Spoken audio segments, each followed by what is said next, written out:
Ketika kami berada di hadirat-Mu, kami semua dekat dengan tahta. Tuhan, Roh-Mu hadir di sini. Jamah setiap keluarga saat teduh, tanpa kecuali. Ajari kami bukan menjadi lebih baik. Ajari kami untuk menjadi seperti Kristus dalam segala hal, dalam pikiran dan perbuatan serta perkataan. Terima kasih Tuhan.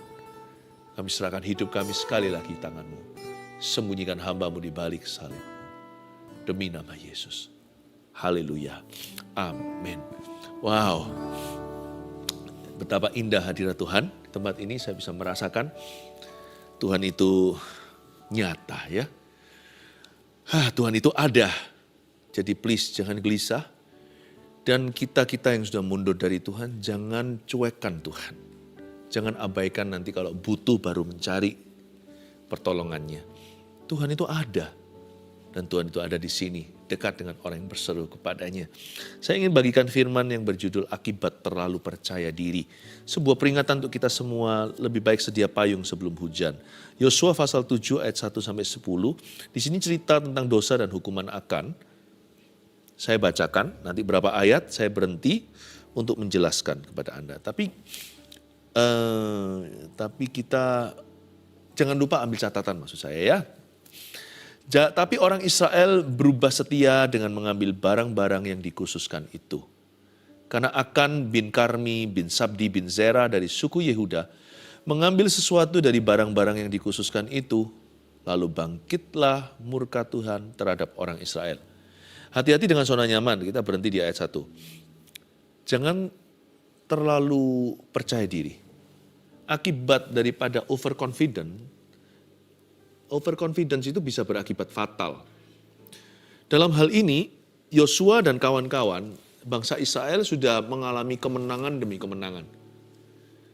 Ketika mereka sudah mulai merasakan sukses, waktu mereka mendapatkan berkat, lalu melihat penyertaan, pembelaan, lengah mereka, kurang waspada, makanya ada kasus Akan. Ingat ya, bukan orang yang percaya diri yang akan menang. Tapi orang yang bersandar pada Tuhan. Itu beda loh. Orang yang percaya Tuhan pasti berakhir percaya diri. Tapi orang yang percaya diri tidak selalu berujung percaya Tuhan. Orang yang mawas diri dan semakin bersandar pada Roh Kudus bukan gagah perkasanya. Orang gitu yang akan tampil akhirnya sebagai pemenang. Nyaris saja bangsa Israel punah. Kalau dia teruskan terus begini, Tuhan tidak beserta. Mentang-mentang sudah pernah terjadi kemuliaan. Di masa lalu ada sejarah demi sejarah keberuntungan. Tapi orang Israel berubah setia, ayat pertama. Mereka sekarang sudah beda. Dulu waktu mereka masih butuh, mereka mengejar Tuhan. Apalagi waktu ronde 1 mau masuk ke Yeriko itu, mereka lihat temboknya, mereka ngeri. Mereka cari kehendaknya. Mereka tidak maju kalau belum ketemu. Kalau belum ketemu dengan Tuhannya. Tapi orang Israel berubah setia. Meskipun hanya satu orang aja yang mencuri barang berharga. Ini kasus korupsi pertama di tanah Kanaan. Mereka sembunyikan. This is a hidden sin. This is the case for a hidden sin. Inilah kasus dosa yang disembunyikan.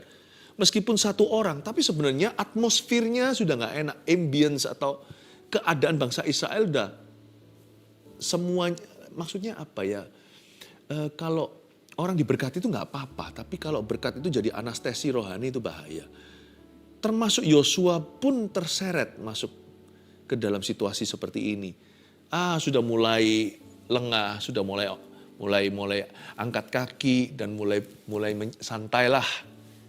Tidak lagi berjaga-jaga. Orang Israel memang berubah setia, satu yang dosa. Tapi hawa seluruh bangsa udah kayak gitu kira-kira. Tak terkecuali termasuk Yosua. Beda disiplinnya. Juga beda standar sekarang. Kalau dulu menjaga setengah mati. Dulu hati-hati, saya suka bahasa Indonesia hati-hati itu. Kalau jaga apa-apa harus pakai double hati. Hati-hati itu bukan berarti kecil hati. Hati-hati itu besarkan hatimu, jaga double porsi. Dulu begitu, sekarang berbeda, standarnya nggak sama. sangat mudah kita itu erosi. Ayat 2, Yosua menyuruh orang dari Yeriko ke Ai, yang letaknya dekat Bet Awen di sebelah timur Betel. Dan berkata kepada mereka demikian. Ini Yosua ya, bilang begini, pergilah ke sana dan intailah negeri itu. Maka pergilah orang-orang itu ke sana dan mengintai kota Ai.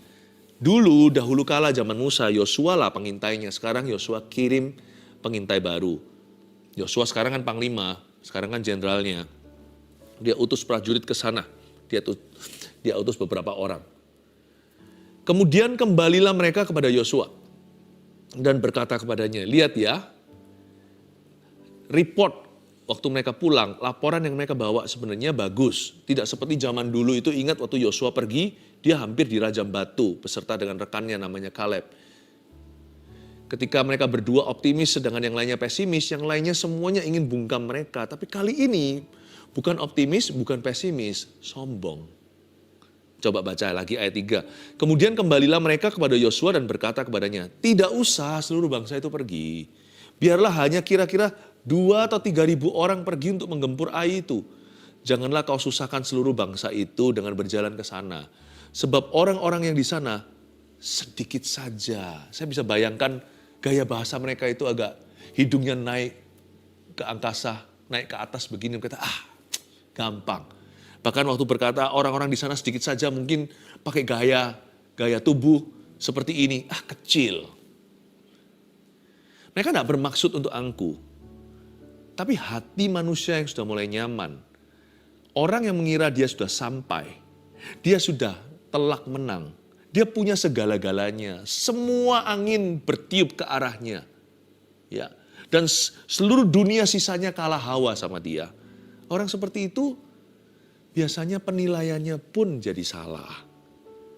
Yosua kirim pengintai, tentunya intel-intelnya ini yang terbaik. Nggak mungkin sembarang kirim orang. Dia punya tanda kutip trauma. Dulu zaman Musa 12 itu 10 pengintai-pengintai yang membawa report atau membawa laporan yang sangat merugikan. Tapi itu pun lihat ya, sebagus-bagus pilihan Yosua, kalau hati manusia sudah merasa tidak perlu atau kurang perlu Tuhan. Karena dia sekarang punya tentara. Dia sudah punya profil ceritanya. Sebagus-bagus apapun, Tuhan tidak beserta. Lalu report yang dia dapat adalah, Yosua dapat masukan begini, tidak usah seluruh bangsa itu pergi. Ini menurut saya adalah sebuah saran untuk tidak totalitas. Saya ngerti, Ai itu kota yang kecil sih, dibanding Yeriko nggak ada apa-apanya. Namun demikian, sebuah kebodohan bahkan. Kalau kita menilai tentara dari jumlahnya. Zaman sekarang aja orang harus tahu, teknologi itu berarti. Zaman dulu teknologi sudah ada. Dicek dulu dong, jangan hitung 1, 2, 3. Dicek dulu mereka punya senjata apa, bahkan senjata rahasia apa. Tolong teliti kalau selidiki. Nggak bisa hanya mereka cuma berapa orang, nggak berarti kok jumlahnya. Tapi siapa tahu jago tempur semua, jago perang, ahli strategis. Masa bangsa Israel lupa sih, mereka juga kalah hawa, mereka juga kalah angka. Tapi mereka robohkan Yeriko. Masa mereka nggak berpikir bahwa itu bisa terjadi sebaliknya. Mereka berjumlah besar dikalahkan dengan bangsa yang kecil. Menurut saya terlalu gegabah, terlalu menganggap enteng kasih karunia. Tidak usah seluruh bangsa itu pergi. Saran itu tidak totalitas. Harusnya sebagai pemimpin Yosua langsung tolak tegas. No. Gini. Kita nggak usah semua pergi, beritahu alasannya. Alasannya jumlah. Ini secara militeri, secara ketentaraan aja. Ya, secara army harusnya nggak boleh sembarangan. Sama dengan kalau orang bertarung nih ceritanya. Di ring tinju, Mike Tyson itu kan kecil dan pendek.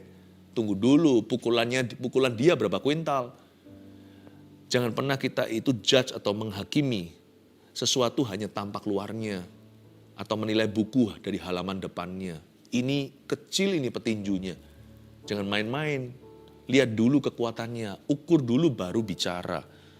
Tapi Yosua kok gak bisa pikir gitu ya. Padahal dia itu panglima. Itulah sebabnya. Kalau kita sudah nyantai rohani, bahaya. Tidak usah seluruh bangsa itu pergi. Biar hanya kira-kira 2-3 ribu saja untuk menggempur air itu. Janganlah kau susahkan seluruh bangsa itu. Nggak mau susah lagi. Ini bangsa Israel yang barusan menang baru berapa ronde. Banyak sih kematian yang ditimbulkan di pihak lawan, kerugiannya itu besar, gede banget. Hati-hati ya, sukses itu bisa merangkak, merayap, naik ke kepala kita, membuat bengkak. Mereka sudah berubah dari mental pendatang atau mental pejuang menjadi mental pemenang yang terlalu dini. Sudah. Padahal Kanaan masih jauh belum ditaklukkan. Masih banyak bangsa yang belum ditundukkan. Mereka merasa sudah menang. Nah, ini bahaya. Ini yang saya sebut spirit of entitlement. Perasaan berhak atas sesuatu. Perasaan pasti dapat. Udah itu sudah milik kita. Kami memang menuju ke sana. Nggak ada orang bisa menghalangi bahwa bahkan Tuhan pun nggak bisa tenggelamkan kapal Titanicku. Nggak bisa. Aku punya segala sesuatu. Coba bilang, saya kurang apa? Semua saya punya, koneksi. Saya punya semua. Hati-hati. Kau lihat itu matinya hanya karena satu lubang aja. Semua dilindungi, semua diasuransi. Hanya satu lubang aja, maut masuk dari situ. Kalau Tuhan mau mematikan seseorang, Tuhan tidak perlu, bahasa Jawanya, kulon nuwun dulu dengan orang itu. Tapi kalau Tuhan tinggikan, Tuhan juga tidak perlu permisi sama siapa-siapa. Janganlah kau susahkan. Sebaiknya kita semua mempunyai mental pendatang ya. Makanya di seluruh dunia juga sama sih, berbagai belahan bumi. Biasanya kalau orang-orang lokal, kalau tidak berbenah diri, yang datang akan melebihi. Kita sebenarnya semuanya pendatang kok, karena kita semua adalah warga kerajaan sorga. Sekalipun kita lahir di bumi, kita sudah ditebus oleh darah. Kita semua ini pendatang. Hanyalah lalu melalui kehidupan ini, masuk pada kekekalan. Jangan settle. Anak manusia tidak punya tempat meletakkan kepala itu berarti tidak ada yang namanya pensiun rohani, pensiun iman. Posisi kita bisa berubah dalam profesi. Tapi hati tetap harus maju dalam Kristus. Hati tetap harus berjaga-jaga dan waspada. Setan tidak jatuhkan Anda dan saya di kilometer ke-10. Dia menunggu nanti waktu kita sudah santai di kilometer 999. Jatuh di kilometer ke-1000. Tidak bisa tidak, kalau mau sama Kristus itu setia sampai mati. Mau memupuk kerohanian itu harus terus sampai meninggal dunia. Siapa di sini mulai kendor? Coba. Dahulu sungguh-sungguh saat teduh pribadi, bahkan Rabu Sabtu. Sekarang bisa ya, bisa tidak. Maybe yes, maybe no. Apakah sudah selesai kita hidup? Sudah tidak adakah cita-cita? Apakah tidak ada lagi yang kita mau capai di depan? Mengapa kita kendor, kerajinan? Akibat terlalu percaya diri.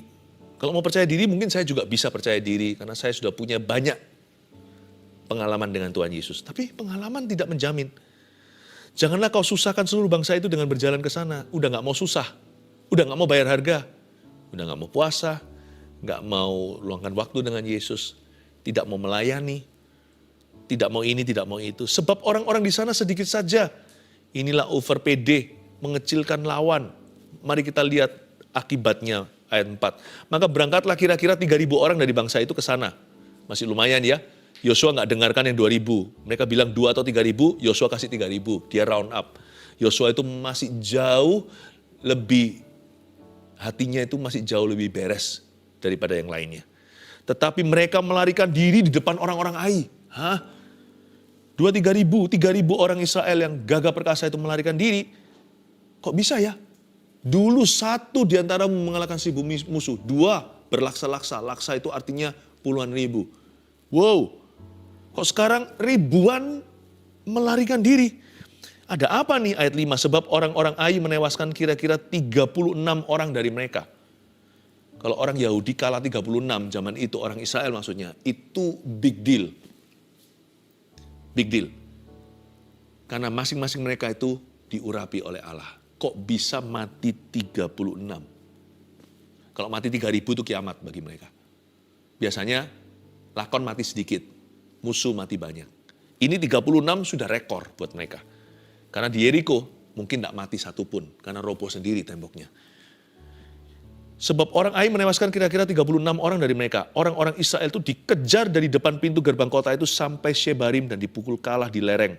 Lalu tawarlah hati bangsa itu amat sangat. Malu kan? Kalau mati 36 satu hal. Dikejar-kejar seperti anjing liar.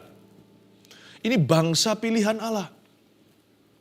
Yosua pun mengoyakkan jubahnya dan sujudlah ia dengan mukanya sampai ke tanah di depan tabut Tuhan hingga petang. Bersama dengan para tua-tua orang Israel sambil menaburkan debu di atas kepalanya. Seperti orang yang mengalami perkabungan. Menaburkan debu di atas kepalanya, otomatis mereka tidak makan.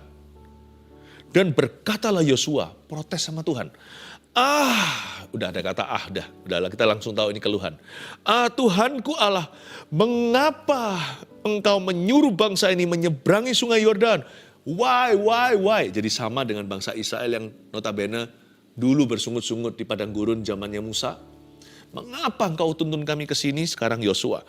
Mengapa engkau menyuruh bangsa ini menyeberangi sungai Yordan supaya kami diserahkan kepada orang Amori untuk dibinasakan? Mulai salah-salahkan Tuhan. Lebih baik kalau kami putuskan tadinya untuk tinggal di seberang sungai Yordan itu. Cepat sekali berbalik arah. Memang sudah berubah setia. Bukan Yosuanya, tapi hawa Israel sudah gak enak. Langsung pikirannya ke masa lalu. Langsung menoleh di belakangnya. Kan lebih baik dulu. Lebih enak yang lalu. Udah gak benar. Oh Tuhan. Kalau udah ada kata itu mengeluh. Ada kata oh Tuhan. Itu sudah putus asa. Oh Tuhan, cabutlah nyawaku. Oh Tuhan, nah ini sudah mulai keputusasaan. Oh Tuhan, apakah yang akan kukatakan setelah orang Israel lari membelakangi musuhnya? Mulai yang dipedulikan adalah reputasinya. Apabila hal itu terdengar oleh orang Kanaan dan seluruh penduduk negeri ini, maka mereka akan mengepung kami dan menyelenyapkan nama kami dari bumi ini. Gini ya, gak sampai segitulah. Kita ini memang pandainya membesar-besarkan masalah. Semua kita ini suku hiperbola. 36 mati, ya sudah berkabung kita. Tapi masa sampai semua mereka punah? Kayaknya enggak ya. Lupakah bahwa Tuhan yang sama yang membelah Laut Merah? Semua bangsa Mesir mengepung. Sekarang mereka lumayan punya senjata. Dulu itu semua budak semua. Nggak bisa mendekati karena ada tiang api, tiang awan di tengah-tengah. Itu oleng semua mereka punya kereta kuda. Oleng semua, tenggelam di lautan. Sekalipun semua Kanaan itu bangkit melawan mereka, tidakkah bisa Tuhan yang sama muncul sebagai tiang api, tiang awan? Ya sudah, nggak apa-apa. Mereka panik. Mereka sudah tidak lagi berada di kubu iman, tapi di kubu ketakutan. Dan apakah yang akan kau lakukan untuk memulihkan namamu yang besar itu? Loh, Tuhan kok dikritik di sini. Dan what would you do? Apa yang akan kau lakukan untuk memulihkan namamu yang besar itu? Joshua was defeated on the inside. Yosua sudah gagal, udah dikalahkan di dalamnya. Lalu lucu sekali respon Tuhan. Dari sini saya semakin mencintai Tuhan kita. Semakin bangga, semakin kagum gitu sama Tuhan kita. Tapi ya saya nggak salahkan Yosua. Kalau saya di pihak Yosua, di posisi Yosua waktu itu mungkin kita juga akan lakukan yang sama. Bukan mungkin, pasti. Makanya firman ini ditulis untuk kita. Tapi kita introspeksi lewat firman ini ya. Apakah Anda dan saya terlalu percaya diri sehingga kurang percaya dengan Tuhan, kurang bersandar? Atau kita punya percaya diri itu akibat percaya Tuhan. Nah itu coba dibedakan, ujilah, cobalah Tuhan. Lihatlah apakah ada yang serong di hatiku. Karena kita ini pinternya membuat kerohanian KW1.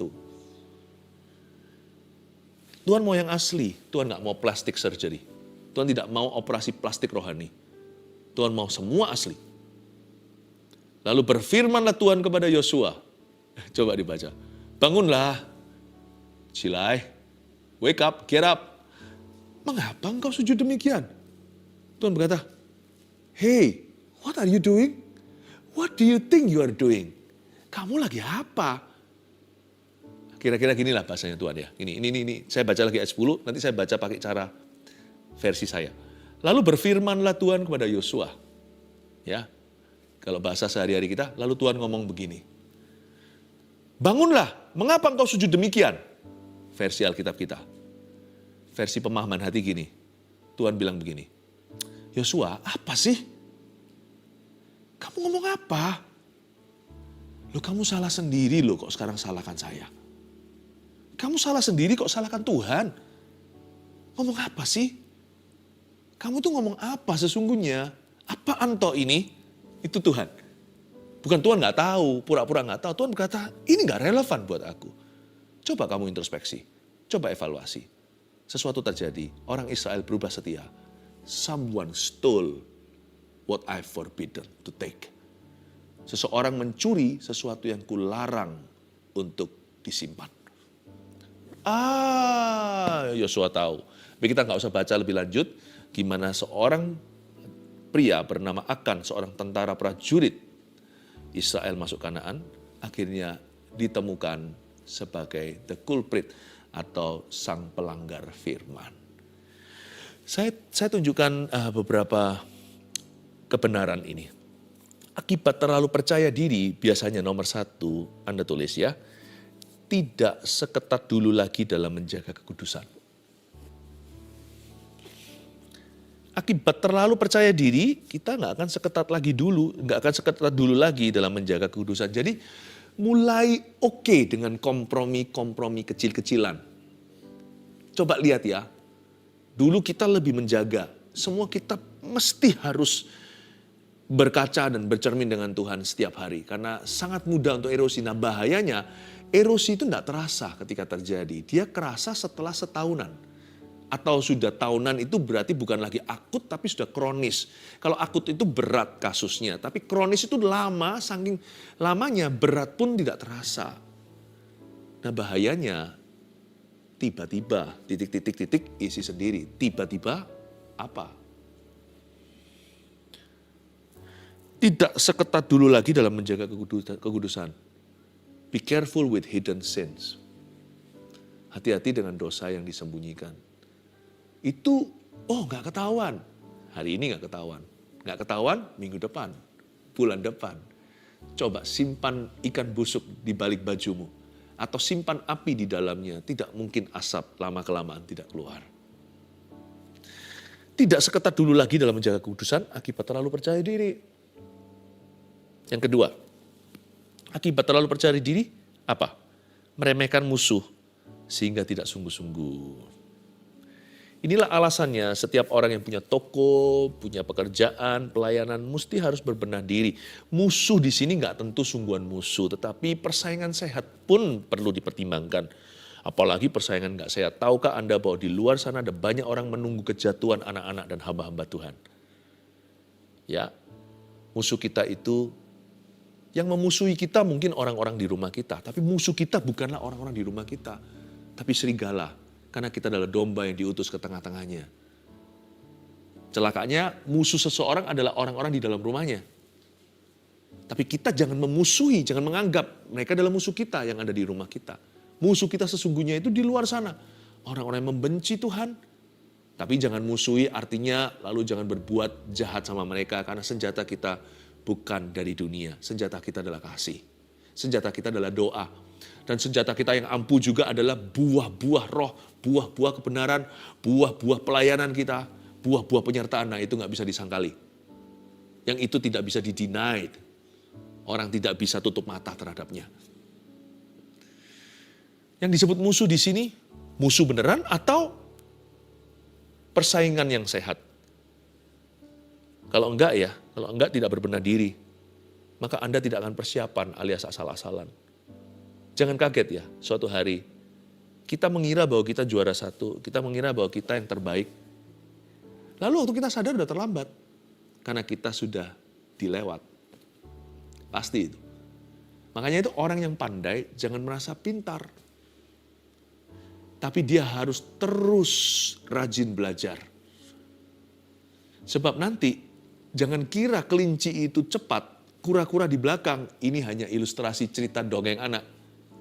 Tapi kalau kelinci itu di tengah-tengah berkata, tidur dulu Kura-kura jalan secara konsisten sampai ke garis akhir, kelinci kehilangan piala maupun pahalanya.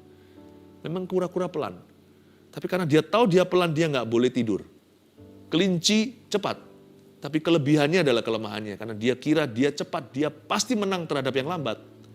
Dia tertidur, disitulah dia tidak lambat, tapi dia lamban. Oleh karena itu akhirnya dia terlewatkan. Mesti harus berbenah diri. Kalau kita sudah juara 2, berbenah diri supaya juara 1. Siapa juara 1 harus terus berbenah diri supaya tetap juara 1 dan bisa mengangkat yang lainnya pula. Kita ini di dalam perlombaan. Hidup ini sebuah race. Tapi berlomba yang benar ya, bukan persaingan yang tidak sehat. Bukan perlombaan yang jahat. Tapi kita harus selalu memberitahu pada diri sendiri, mengingatkan diri. Aku tidak boleh mengulangi kasus Ai. Yeriko udah runtuh. Kalau Yeriko runtuh, sekarang giliran Ai. Nanti kalau Anda lihat pasal berikutnya, waktu Ai dibinasakan, Yosua tidak tanggung kali ini. Dia belajar, bagusnya Yosua dia belajar dari kesalahan. Ini orang mudah untuk dinasihati, mudah ditegur oleh Tuhan. Nanti kalau Anda baca pasal 8, nggak usah dibaca sekarang. Exciting sekali. Yosua berkata, nggak tanggung. Semua kita, seluruh tentara dikerahkan melawan kota kecil itu, yaitu Ai. Bukan hanya itu, dia sendiri memimpin kaum elit. Tentara-tentara khususnya, dia pimpin sendiri. Ada cerita waktu Yosua merobohkan kota ini, menghancurkan, membumi hanguskan. Dia pakai tombaknya dan dia ulurkan ke situ. Sampai tangannya kaku. Totalitas akhirnya. Kembalilah pada sifat mula jenderal. Yosua balik lagi jadi panglima yang segenap hati melayani. Saya senang sekali melihat ini. Kemajuan Israel, pasal 7 itu setback, kemunduran, pasal 8 lompatan. Mengalami setup untuk lompatan yang lebih tinggi by leaps and bounds atau dengan lonjakan dan lompatan. Mereka mengalami kemajuan. Kadang-kadang memang kita butuh sedikit tamparan dari kehidupan untuk menyadarkan, oh iya, aku ketinggalan. Supaya belajar sungguh-sungguh lagi, mempersiapkan diri sungguh-sungguh lagi.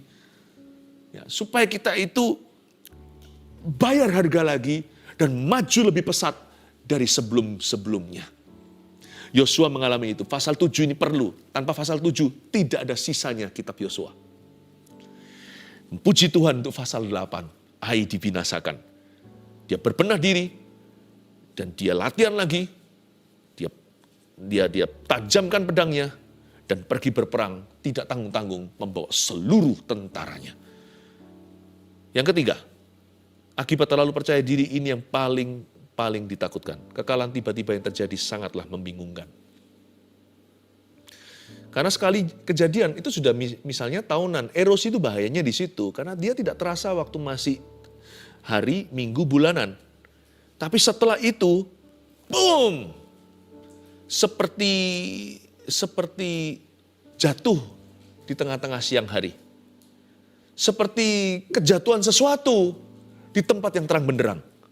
Seperti berjalan di tengah-tengah siang masuk ke lubang. Ada apa? And you would not know what hits you. Kita tidak akan pernah tahu apa yang memukul kita. Kejatuhan atau kekalahan itu tiba-tiba. Tidak pernah orang itu jatuh semalam atau sekejap. Itu semua sudah ada latihannya. Sudah ada perkara-perkara kecil yang diizinkan, tiba-tiba jatuh gitu aja. Jatuh tidak ada prosesinya. Jatuh itu langsung gedebuk. Tapi untuk bisa lengah sampai kaki itu lemah, itu perlu latihan terus dalam kelemahan. Dengan cara mengizinkan kompromi-kompromi dan mulai menganggap ringan, enteng, lawan. Itu terus gitu. Tiba-tiba boom, jatuh ke bawah.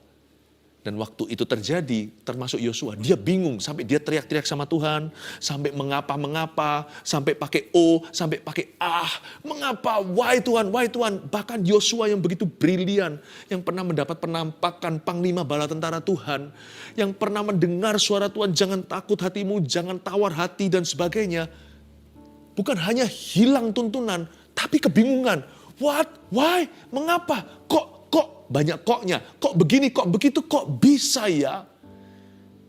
Kekalahan tiba-tiba yang terjadi sangatlah memalukan, tapi lebih tepatnya sangatlah membingungkan. Ini yang jangan sampai kita izinkan, karena erosi itu pelan-pelan. 1, 2, 3. Akibat terlalu percaya diri apa? Sebagai peringatan buat kita, karena saya percaya apa yang saya sampaikan ini sebagai bentuk prevention atau pencegahan. Tapi bagi beberapa orang, ini akan menjadi kesembuhan. Sekarang Anda tahu, oh gitu ya ternyata masalahku. Supaya Anda berbalik, dengan cara yang sama Anda cari Tuhan, sukses dulu, Anda mencari Tuhan hingga mengalami kemenangan. Dengan cara yang sama Anda merendahkan hati dan bersandar pada Tuhan, sehingga Anda mendapatkan penyertaan. Sekarang kehilangan, kembali lagi ke titik awal. Cari Tuhan lagi. Sembah Dia di kaki. Dan renungkan firman-Nya. Dan mendekatlah pada kuasa Roh Kudus-Nya. Dengan cara yang sama. Akibat terlalu percaya diri, 1, tidak seketat dulu dalam menjaga kekudusan. Ayo kembali ke tati. 2, meremehkan musuh sehingga tidak sungguh-sungguh. Persiapan yang baik, learn again my friend. Belajar terus. Sekalipun sudah berhenti sekolah, terus belajar dari Kristus dan orang lain. 3, kekalahan tiba-tiba yang terjadi sangatlah membingungkan. Mendingan bangun kemenangan pelan-pelan. Tidak perlu kita itu terburu-buru tergesa-gesa. Dan sampai kita mengalami kemenangan, tunggu sampai kemuliaan berikut dan kemenangan berikutnya. Jangan pernah merasa sudah mendarat, sudah sampai, sudah selesai, sudah wisuda. Terus maju, berjuang sampai akhirnya, sehingga Tuhan mendapati kita tetap setia. Haleluya.